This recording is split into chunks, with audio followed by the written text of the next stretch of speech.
Welcome sa Philippine Island Weather Update. Lagi ninyong kasama sa Balitang Panahon Ngayon. Narito na ang lagay ng ating panahon ngayong January 6, unang Lunes sa taong 2025. Sa ating latest satellite images, makikita nga natin may mga kaulapan na nagdadala ng mga pag-ulan, partikular na dito sa may silangang bahagi ng Visayas at Mindanao. Ito ay bahagi ng Intertropical Convergence Zone. Habang malaki naman yung tsansa ng mga pag-ulan, partikular na sa may silangang bahagi ng Southern Luzon. Sakop niyan yung ilang areas ng Calabarzon, ng Mimaropa, ng Camarines Provinces. Dulot naman ito ng shear line, maging ang bahagi ng Aurora ay maaaring makaranas ng maulap na kalangitan na may mga pag-ulan.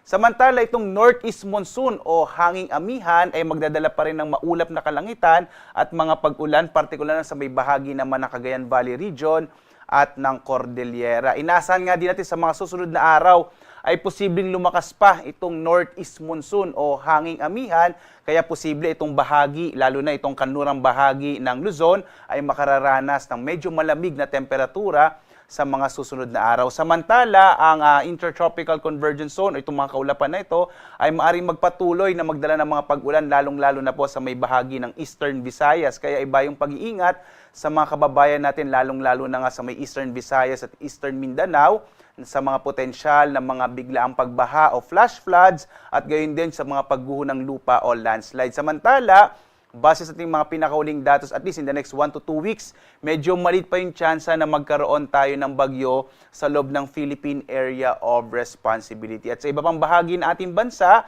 ay makararanas naman ng generally fair weather. Pero posible pa rin yung mga isolated rain showers and thunderstorms. At dito nga sa Luzon, inaasahan natin ang malaking tsansa ng mga pag-ulan, partikular na sa may bahagi ng Aurora, ang Quezon, gayon din sa may area ng Camarines Norte, Camarines Sur, ilang bahagi din po ng Oriental Mindoro, kasama yung Marinduque, yan ay dulot ng shear line o yung banggaan ng mainit at malamig na hangin. Samantala, ang northeast monsoon pa rin ang magdadala ng mga mahihinang pag-ulan, lalong-lalo na sa may bahagi ng Cagayan Valley at gayon din sa Cordillera. At kagayang binanggit ko kanina, inaasa ating lalakas itong northeast monsoon o hanging amihan sa mga susunod na araw. At sa iba pang bahagi ng Ilocos Region, kasama ang Central Luzon, ay asahan din yung mga isolated light rains, habang dito sa may bahagi ng Kamaynilaan at nalabing bahagi ng Calabarzon at Mimaropa ay makararanas ng mga isolated rain showers and thunderstorms. Although generally fair weather po tayo dito sa may southern part ng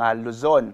Agwat naman ang temperatura sa Lawag, 22 to 30 degrees Celsius, sa Tuguegarao hanggang 25 degrees Celsius, sa Baguio 15 to 22 degrees Celsius, habang sa Kamaynilaan 22 to 30 degrees Celsius, sa Tagaytay 22 to 29 degrees Celsius, habang sa Legazpi 24 to 29 degrees Celsius. Maglalabas naman tayo ng mga thunderstorm at rainfall advisories kapag may namataan tayong mga kaulapan na maaaring magdala ng mga pag-ulan sa mga partikular na lugar dito sa ating bansa. Sa may bahagi naman ng Palawan, Visayas at Mindanao, makararanas din ng generally fair weather ang bahagi ng Palawan, liban na lamang sa mga isolated rain showers and thunderstorms. Sa Kalayaan Islands, 24 to 30 degrees Celsius ang agwat ng temperatura. Sa Puerto Princesa, 24 to 30 degrees Celsius din.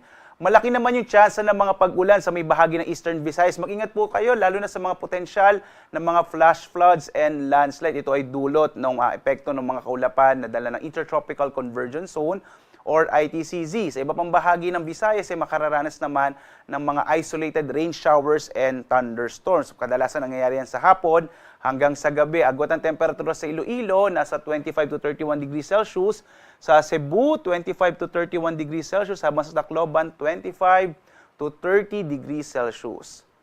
Malaki din yung tsansa ng patuloy na pag-ulan, partikular na sa may silangang bahagi ng Mindanao, yung area ng Caraga at Davao Region. Nakapagtala na tayo ng mga katamtaman hanggang sa kung minsan malalakas sa mga pag-ulan, lalong-lalo na sa may Davao Region. Iba yung pag-ingat po sa mga kababayan natin sa mga potential nga ng flash floods and landslides.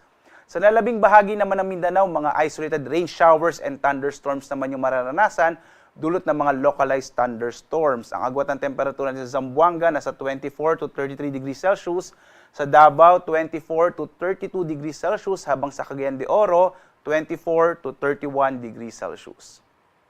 At sa ngayon nga, may nakataas tayong gale warning partikular na sa may Batanes at Babuyan Islands, dulot niya ng northeast monsoon.